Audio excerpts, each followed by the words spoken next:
مجھے محنت سے سخت نفرت تھی اور میں چاہتا تھا کہ مجھے محنت اور مشقت نہ کرنی پڑے اور میں جلد ہی امیر ہو جاؤں، اور امیر ہونے کے چکر میں نے کئی شارٹ کٹ راستے اپنائے اور اسی چکر میں میرے ساتھ دھوکا ہو گیا۔ میرا نام ناصر ہے اور ہم لوگ 6 بھائی تھے، ہماری کوئی بہن نہیں تھی۔ میں اپنے بھائیوں میں سے 6 نمبر پر تھا اور مجھ سے بڑے 4 بھائیوں کی شادیاں ہو چکی تھیں اور سب بھائی ایک ہی گھر میں رہتے تھے، اس لیے ہمارا گھرانہ 15 سے 16 افراد پر مشتمل تھا۔ میرے 2 بڑے بھائیوں کا اپنا ذاتی کاروبار تھا اور ایک بھائی درزی کا کام کرتا تھا، اس لیے گھر کی گزر بسر اچھے طریقے سے ہو رہی تھی۔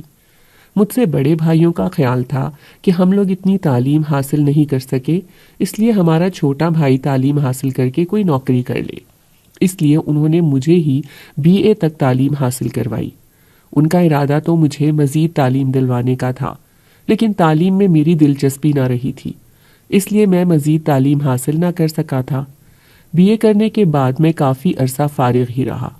بڑے بھائیوں نے اس بات پر توجہ نہ دی کہ چلو کوئی بات نہیں، کبھی نہ کبھی تو یہ کام کر لے گا۔ اس طرح میں اپنا جیب خرچ اپنی ماں سے یا کبھی بڑے بھائی سے لے لیتا تھا اور کام کی طرف توجہ نہ دیتا تھا۔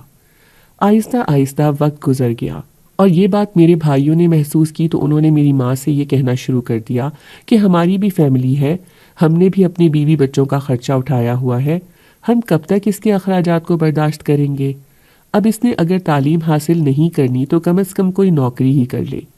میری ماں نے مجھے یہ کہنا شروع کر دیا تو میں نے بھی یہ بات ایک کان سے سن کر دوسرے کان سے نکالنی شروع کر دی اور اس بات پر کوئی خاص توجہ نہ دی اور اپنے دوستوں کے ساتھ وقت گزارنا شروع کر دیا تھا۔ میرے سارے دوست امیر گھرانوں سے تعلق رکھتے تھے، اس لیے جب ان کی بات سنتا تو میرے دل میں یہ خیال پیدا ہوتا کہ میں بھی ان کی طرح امیر ہو جاؤں۔ اس لیے میرا دل کوئی چھوٹی موٹی نوکری کرنے کو نہیں کرتا تھا، میرا دل کرتا تھا کہ میں کوئی شارٹ کٹ راستہ اپناؤں اور جلدی سے امیر ہو جاؤں۔ لیکن میں اس وقت یہ نہیں جانتا تھا کہ ان شارٹ کٹ رستوں میں خود ہی مشکل میں پھنس جاؤں گا، اور میں نے بڑے بڑے خواب سوچنا شروع کر دیے۔ اس طرح آہستہ آہستہ میری ماں نے یہ بھی کہنا شروع کر دیا کہ جب تم کوئی کام کرو گے تبھی ہم تمہاری شادی کریں گے، اور میں اپنے ماں باپ سے اس بات پر لڑائی جھگڑا شروع کر دیتا کہ آپ نے بڑے بھائیوں کی جب شادیاں کی تھیں تو آپ نے خود سے ہی ان کے تمام اخراجات کو برداشت کیا تھا، اب جب میری باری آئی ہے تو آپ نے سارا بوجھ میرے کندھوں پر ڈال دیا ہے۔ تو میری ماں اور باپ نے کہا کہ انہوں نے اپنے کاروبار اور اپنی محنت سے ہی اپنی شادیاں کی ہیں، تم بھی نوکری کرو اور کچھ کما کر ہمارے ہاتھ پر رکھو تاکہ ہم تمہاری شادی کے لیے کچھ تیاری کر سکیں۔ میں ان کی بات سن کر خاموش ہو جاتا تھا۔ ان کے کہنے پر میں نے ایک فیکٹری میں کام کرنا شروع کر دیا اور میں نے بمشکل وہاں 1 یا 2 مہینے کام کیا، کیونکہ میں فارغ رہنے کا عادی ہو چکا تھا اور اب اتنے گھنٹے ایک ہی جگہ پر رہ کر مجھ سے کام کرنا مشکل ہو رہا تھا۔ اس لیے 2 مہینے کے بعد میں نے فیکٹری چھوڑ دی تھی۔ میں نے اپنے والدین کو تسلی دی کہ میں جلدی ہی کوئی اور کام تلاش کر لوں گا، لیکن میں پھر سے اپنی پرانی روٹین میں واپس آ چکا تھا اور دوستوں کے ساتھ اٹھنا بیٹھنا شروع کر دیا تھا۔ میرے والدین میری وجہ سے بے حد پریشان تھے اور انہوں نے کئی دفعہ مجھے پیار سے بھی سمجھایا اور کئی دفعہ ڈانٹ ڈپٹ بھی کی، لیکن میں ہمیشہ ان کی بات انسنی کر دیتا تھا۔ اس طرح میری یہ عادت بن چکی تھی کہ میں جہاں کہیں بھی کام کرتا تھا تو 1 یا 2 مہینوں کے علاوہ میں کام نہیں کرتا تھا۔ اب تو میرے بھائیوں نے بھی مجھے جیب خرچ دینا چھوڑ دیا تھا اور میرے والدین نے بھی مجھے نصیحتیں کرنا چھوڑ دیا تھا، اور میں بھی گھر والوں سے بدزن ہو چکا تھا۔ زیادہ تر اپنے دوستوں کے ساتھ ہی وقت گزارتا تھا۔ دوستوں نے مجھے یہ کہنا شروع کر دیا تھا کہ اگر تم باہر چلے جاؤ گے تو تمہاری زندگی سنور جائے گی اور تم جلد ہی ترقی کر لو گے، اس طرح تم جلد امیر ہو جاؤ گے۔ اس طرح میرے دماغ میں باہر کے ملک جانے کی دھن سوار ہو چکی تھی اور میں نے گھر میں یہ ضد کرنی شروع کر دی کہ آپ لوگ مجھے کسی بھی طرح کسی بیرون ملک میں بھیج دیں۔ لیکن میرے گھر والے یہ بات سن کر حیران رہ گئے تھے، کیونکہ میرا باپ تو بوڑھا ہو چکا تھا اور وہ کوئی بھی کام نہیں کرتا تھا، اور میرے بھائی اپنے بیوی بچوں کا خرچہ بھی اٹھا رہے تھے۔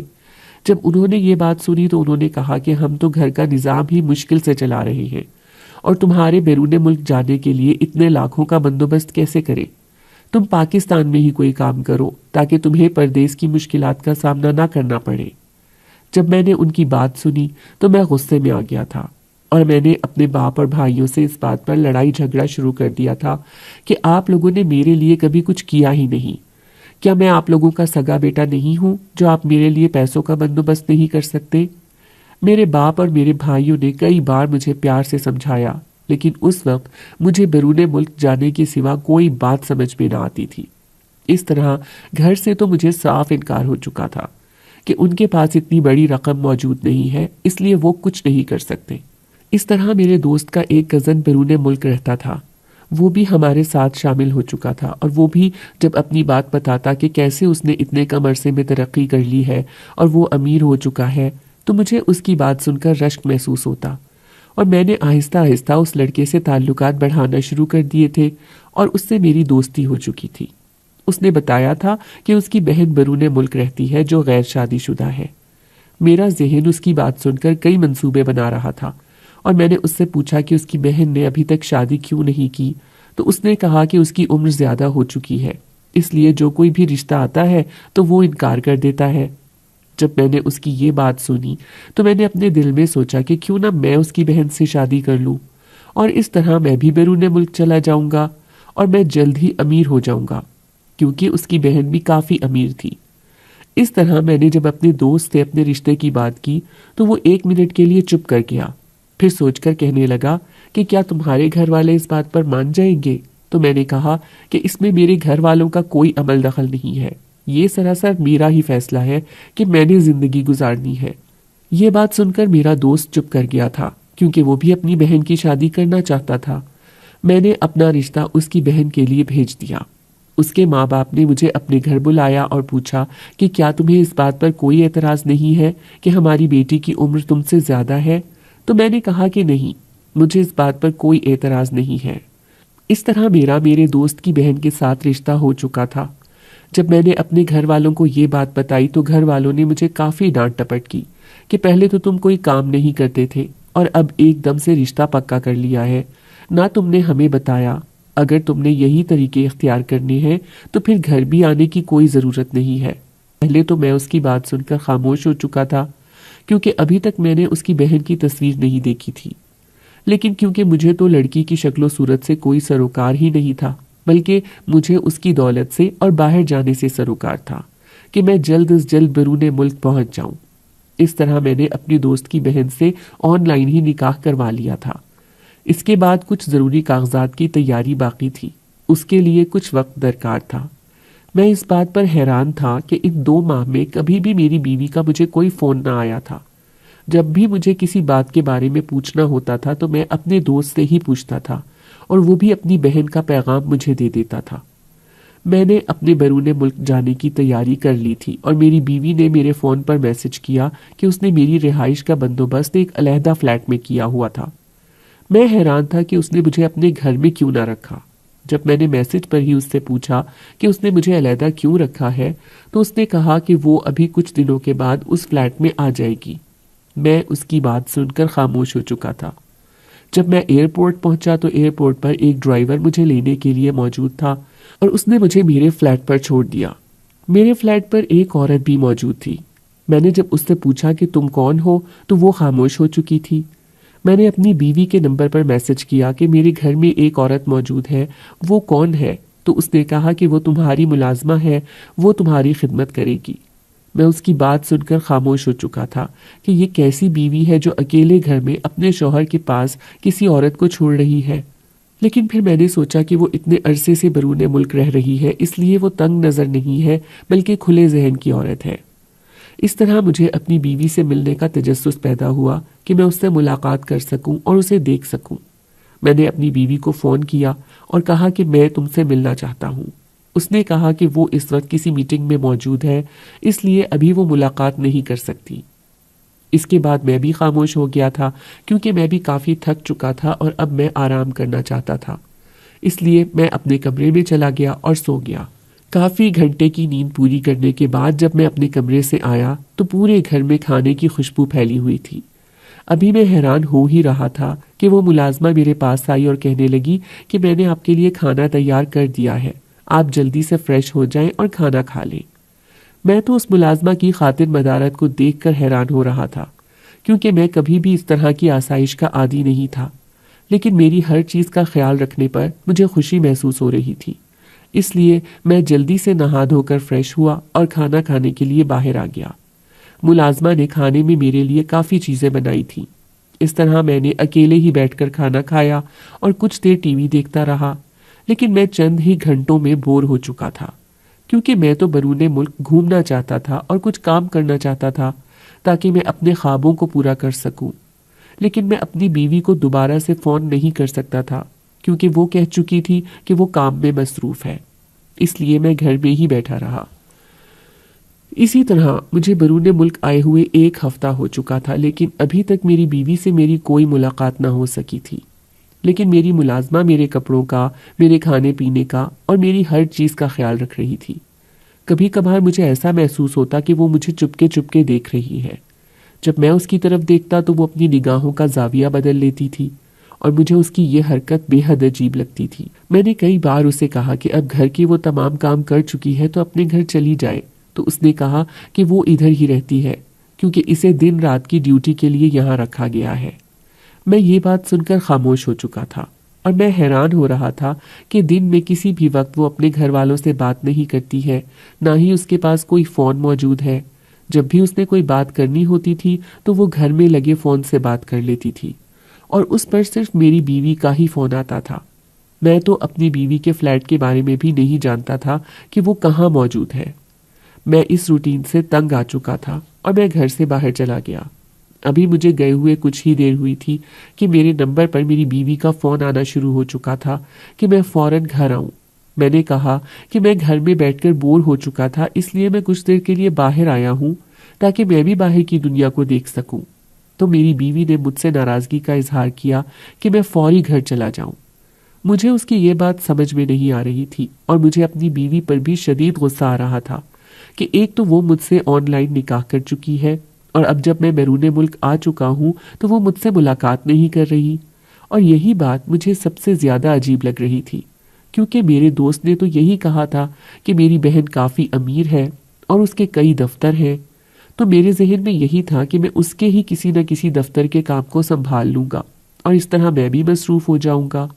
لیکن یہ تو اس نے مجھے ایک علیحدہ سے فلیٹ میں لا کر بٹھا دیا تھا، اور جس میں سارا دن میں ٹی وی دیکھ دیکھ کر بور ہو چکا تھا۔ اب میں نے اپنی بیوی سے غصے میں یہ پوچھنا شروع کر دیا کہ تم نے مجھ سے نکاح اسی مقصد کے لیے کیا تھا کہ تم مجھے یہاں ایک فلیٹ میں لا کر بٹھا دو؟ تو اس نے کہا کہ تم کچھ دن صبر کر لو، تمہیں خود ہی پتہ چل جائے گا۔ اس طرح میں اپنے فلیٹ پر واپس آ چکا تھا، اور نہ تو میرے گھر والوں سے کوئی رابطہ تھا۔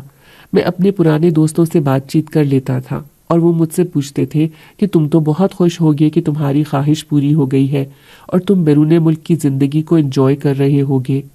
لیکن میں ان کی اس بات کو خاموشی سے سن لیتا تھا اور انہیں اس بات کا احساس نہ ہونے دیتا تھا کہ میں یہاں کیسے زندگی گزار رہا ہوں۔ میں نے انہیں کہا کہ میں یہاں بہت خوش ہوں اور میں جلد ہی اپنے خوابوں کو پورا کر لوں گا، کیونکہ اگر میں انہیں اپنی حقیقت بتاتا تو شاید میرے دوست میرا مذاق اڑاتے، اور میں یہ چیز برداشت نہیں کر سکتا تھا۔ انہی سوچوں کو سوچتے ہوئے میری طبیعت کافی خراب ہو چکی تھی اور مجھے بہت تیز بخار ہو چکا تھا اور میرا سر شدید درد کر رہا تھا۔ میں نے ملازمہ سے کہا کہ گھر میں کوئی دوائی موجود ہے تو وہ مجھے دے دے۔ ملازمہ نے مجھے کچھ دوائیاں دیں اور میں انہیں کھا کر لیٹ گیا تھا۔ ابھی مجھے لیٹے ہوئے کچھ ہی دیر ہوئی تھی کہ مجھے ایسا محسوس ہونے لگا جیسے کوئی میرے سر کو دبا رہا ہے، کیونکہ میں ہلکی ہلکی غنودگی میں جا رہا تھا۔ میں نے اپنی آنکھوں کو کھولنے کی کوشش کی، لیکن میری آنکھیں شدید درد کر رہی تھیں، اور میں نے اپنی تمام تر جد و جہد سے اپنی آنکھیں کھولیں تو جس کو میں نے اپنے پاس بیٹھے ہوئے دیکھا تو میں ایک دم سے اٹھ کر بیٹھ گیا تھا، کیونکہ ملازمہ میرے سرہانے بیٹھی ہوئی تھی اور میرے سر کو دبا رہی تھی۔ مجھے اس ملازمہ کا اس طرح میرے سر کو دبانا اور میرے اتنے قریب ہو کر بیٹھنا بے حد معیوب لگا۔ میں فوراً ہی بیڈ سے اتر کر کھڑا ہو گیا تھا اور میں نے اس سے پوچھا کہ تم کس کی اجازت سے میرے کمرے میں آئی ہو؟ تم گھر کی ملازمہ ہو اور تمہیں میرے اتنے قریب آنے کی کوشش نہیں کرنی چاہیے۔ تم میں اتنی بھی شرم نہیں ہے کہ تم کسی کے شوہر پر ڈورے ڈال رہی ہو، اور میں تو تمہارے لیے ایک نامحرم ہوں، پھر تم اتنی بڑی غلطی کیسے کر سکتی ہو؟ جب اس نے یہ بات سنی تو اس نے کہا کہ میں نے کوئی غلطی نہیں کی ہے، بلکہ میں تو اپنے شوہر کی خدمت کر رہی ہوں۔ جب میں نے آپ کو اتنی تکلیف میں دیکھا تو میں آپ کی یہ تکلیف برداشت نہ کر سکی اور آپ کی خدمت کے لیے پہنچ گئی ہوں۔ میں نے جب یہ بات سنی تو میں خود کو اس کا شوہر کہنے پر حیران ہو گیا کہ یہ کیا بات کر رہی ہے، کیونکہ میرا تو نکاح ہو چکا ہے اور یہ خود کو میری بیوی کہہ رہی ہے۔ میں نے فوراً ہی اس کو ڈانٹ دیا اور کہا کہ تم اپنی حد سے بڑھ رہی ہو۔ پہلے تو میں تمہاری ان باتوں کو برداشت کر رہا تھا کہ تم دن رات ادھر رہتی ہو، لیکن میں چپ کر گیا تھا کیونکہ میری بیوی نے ہی تمہیں میرے کام کے لیے اس گھر میں رکھا ہوا ہے۔ کیونکہ وہ خود کچھ مصروف ہے اس لیے وہ اس گھر میں نہیں آ سکتی، لیکن اب تم حد سے بڑھ رہی ہو، اس لیے میں تمہیں اپنے گھر میں نہیں رکھ سکتا۔ اس ملازمہ نے میری بہت منت سماجت کی کہ وہ گھر کی ملازمہ نہیں ہے بلکہ میری بیوی ہے، لیکن میں نے اس کی منت سماجت کو نظر انداز کر دیا تھا اور میں نے اس کو دھکے دے کر گھر سے نکال دیا۔ اب تو میں بے حد پریشان ہو چکا تھا کیونکہ نہ تو میری بیوی سے میری کوئی ملاقات ہو رہی تھی اور اب اس ملازمہ نے خود کو میری بیوی کہہ دیا تھا، اس لیے میں جلد از جلد اس راز سے پردہ اٹھانا چاہتا تھا۔ اب تو میں نے اپنے دوست کو فون کیا تاکہ وہ مجھے اپنی بہن کے فلیٹ کا پتہ بتائے اور میں اس کے فلیٹ پر جا سکوں، لیکن میرے کئی بار فون کرنے پر بھی اس نے فون نہ اٹھایا اور میں نے اپنی بیوی کے نمبر پر فون کیا لیکن وہ بھی فون نہیں اٹھا رہی تھی۔ اس طرح میں نے گھر میں ہی موجود ایک ڈائری پر اس کے فلیٹ کا پتہ ڈھونڈ لیا تھا اور اب میں فوراً ہی اس کے فلیٹ پر پہنچ جانا چاہتا تھا۔ جب میں اپنی بیوی کے فلیٹ پر پہنچا تو فلیٹ میں کسی کے رونے کی آواز آ رہی تھی۔ میں نے اونچی آواز سے اپنی بیوی کو آواز دی لیکن کوئی بھی باہر نہ آیا۔ اب تو میں پریشان ہو گیا تھا کہ کہیں یہ رونے کی آواز میری بیوی کی نہ ہو، لیکن کچھ دیر کے بعد ایک عورت نقاب میں میرے سامنے آئی اور میں نے اس کو دیکھا تو پوچھا کہ تم کون ہو؟ تو اس نے کہا کہ میں تمہاری بیوی ہوں۔ میں نے اسے کہا کہ تم پھر میرے سامنے نقاب میں کیوں آئی ہو؟ کیونکہ ہمارے نکاح کو اتنا عرصہ ہو چکا ہے لیکن تم نے مجھے اپنی شکل نہیں دکھائی اور نہ تم مجھ سے ملاقات کر رہی ہو، اس لیے میں اس ساری صورتحال سے تنگ آ گیا ہوں، اور تم نے جو ملازمہ میرے لیے خدمت کے لیے رکھی تھی وہ خود کو میری بیوی کہہ رہی ہے اور مجھے اپنا شوہر مان رہی ہے۔ میں یہ بات برداشت نہیں کر سکتا، اس لیے میں اس حقیقت کے بارے میں جاننے کے لیے آیا ہوں۔ تو میری بیوی نے مجھے کہا کہ تم نے یہاں آنے کی غلطی کر دی ہے، اب تم یہاں سے واپس نہیں جا سکتے۔ جب میں نے اس کی یہ بات سنی تو میں حیران ہو گیا تھا۔ اتنی دیر میں کچھ آدمی میرے پیچھے آ کر کھڑے ہو گئے۔ انہوں نے مجھے پکڑ لیا اور ایک کمرے میں بند کر دیا۔ مجھے اپنی بیوی کا میرے ساتھ اس طرح کے سلوک کی سمجھ نہیں آ رہی تھی اور میں اپنی بیوی سے یہ پوچھ رہا تھا کہ وہ مجھے اس طرح کیوں قید کر رہی ہے۔ تو میری بیوی میری بات سن کر مسکرانے لگی اور کہنے لگی کہ تم خود ہی اس قید خانے میں آئے ہو، اب تم اس قید خانے کا مزہ چکھو۔ اس طرح میری بیوی نے مجھے ان آدمیوں کے ذریعے کمرے میں بند کروا دیا تھا۔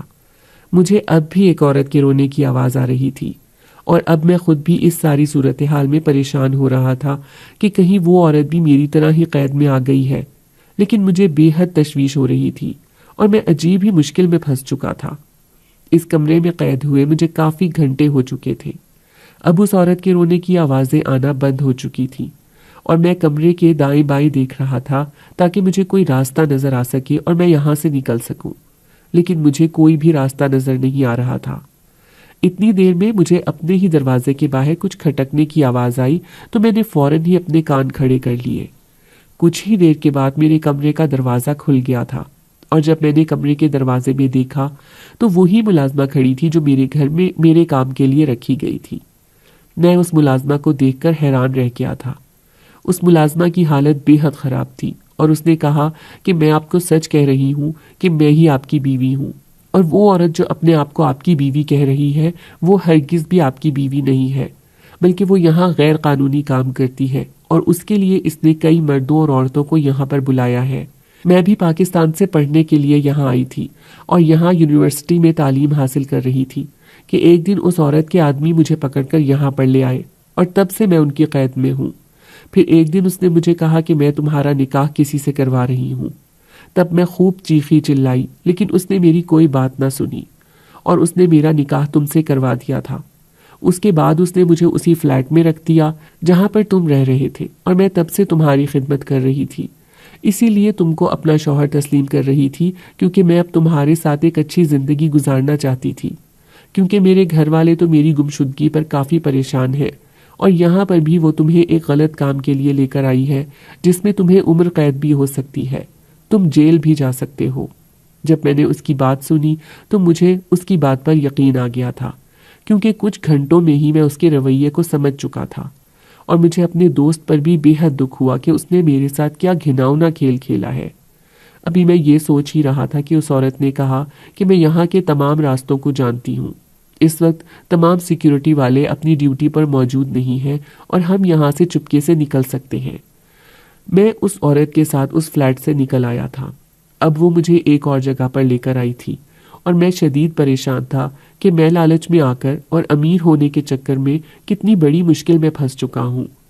اس طرح کافی دن میں اس عورت کے ساتھ چھپ کر رہتا رہا، کیونکہ میرے پاس تو میرا پاسپورٹ بھی موجود نہیں تھا اور میں پریشان ہو رہا تھا کہ اب میں واپس پاکستان کیسے جاؤں۔ لیکن میری بیوی نے میری مشکل حل کر دی تھی۔ اس نے کہا کہ جب تم نے مجھے دھکے دے کر گھر سے نکالا تھا تب میں تمہارا پاسپورٹ ادھر سے لے آئی تھی، اور میں جانتی تھی کہ تم اپنی نام نہاد بیوی سے ملنے ضرور جاؤ گے، اسی لیے میں ادھر جا چکی تھی۔ اس عورت نے مجھے مارا کہ میں وہ فلیٹ کیوں چھوڑ کر آئی ہوں، لیکن میں تمہیں اس عورت کے چنگل سے نکالنا چاہتی تھی، اسی لیے خود کو مشکل میں ڈالا۔ میں اس کا بہت شکر گزار تھا کہ اس نے مشکل وقت میں میری بہت مدد کی ہے۔ اس طرح کچھ دنوں کی مزید مشقت کے بعد اس نے میرے پاکستان جانے کا بندوبست کر دیا تھا، اور میں اس کی اس نیکی پر بے حد ممنون تھا۔ میں چاہتا تھا کہ وہ بھی میرے ساتھ واپس چلے، کیونکہ اب میں اس کو دل سے اپنی بیوی تسلیم کرتا تھا۔ اس طرح اس نے اپنے بھی کاغذات تیار کروائے اور میرے ساتھ وہ پاکستان آ چکی تھی۔ میں سب سے پہلے اپنے گھر گیا اور اپنے والدین اور بھائیوں سے معافی مانگی اور اپنے رویے پر شدید شرمندہ ہوا۔ انہوں نے میری حالت دیکھتے ہوئے مجھے معاف کر دیا، کیونکہ انہوں نے کہا کہ جب تم اپنی غلطی تسلیم کر چکے ہو تو یہی بہت بڑی بات ہے۔ اب میں نے اپنے دل سے اس لالچ کو نکال دیا تھا اور ایک نوکری کرنی شروع کر دی تھی، اور اب اپنی بیوی کے ساتھ میں ایک اچھی زندگی گزار رہا تھا۔ میں خدا کا شکر ادا کرتا تھا کہ اس نے مجھے اس مشکل سے نکال دیا اور میں غلط ہاتھوں میں جانے سے بچ گیا تھا۔ اب میں نے اپنے دوستوں کے ساتھ بھی اٹھنا بیٹھنا چھوڑ دیا تھا، کیونکہ انہی دوستوں کے ساتھ بیٹھ کر میں نے وہ اونچے خواب دیکھ لیے تھے جس کی تعبیر کے لیے مجھے اتنی مشکلات کا سامنا کرنا پڑا تھا۔ اب میں نے اپنے زور بازو پر ہی محنت کرنے کا فیصلہ کیا تھا تاکہ میں حلال رزق کما سکوں اور ایک اچھی زندگی گزار سکوں، کیونکہ ان شارٹ کٹ راستوں پر چل کر میں نے زندگی میں کچھ بھی حاصل نہیں کیا تھا، صرف وقت ہی برباد کیا تھا، اور وہ تو میرے ماں باپ اور بھائیوں کی دعائیں تھیں جو مجھے اس غلط ہاتھوں کے لوگوں سے نکال کر باہر لے آئی تھی۔ میں نے اپنی بیوی کو اس کے والدین سے بھی ملوا دیا تھا اور انہیں ساری کہانی گوش گزار کر دی تھی۔ جب انہوں نے کہا کہ ہم اپنی بیٹی کی گمشدگی سے بہت پریشان تھے اور اب تو امید بھی چھوڑ چکے تھے کہ ہمیں ہماری بیٹی نہیں ملے گی، لیکن یہ خدا کا شکر ہے کہ اسے تمہارے جیسا نیک اور اچھا شوہر ملا ہے۔ اس طرح میں اور میری بیوی ایک اچھی اور خوشحال زندگی گزار رہے تھے۔